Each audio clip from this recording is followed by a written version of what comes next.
আসসালামু আলাইকুম রহমতুল্লাহি বারাকাতু।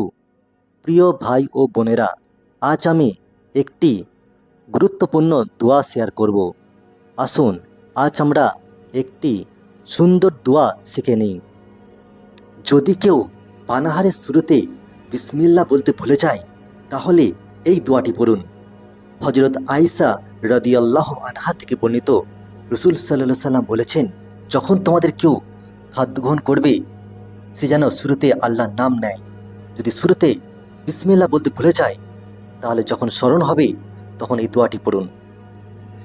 দোয়াটি হলো বিসমিল্লাহি আউওয়ালাহু ওয়া আখিরাহ, যার মানে হচ্ছে শুরু শেষ আল্লাহর নামে।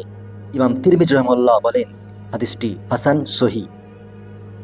ভিডিওটি ভালো লাগলে লাইক দিন, আর এমন আরও দোয়া পেতে পেজটি ফলো করতে ভুলবেন না। জাযাকাল্লাহু খাইরান।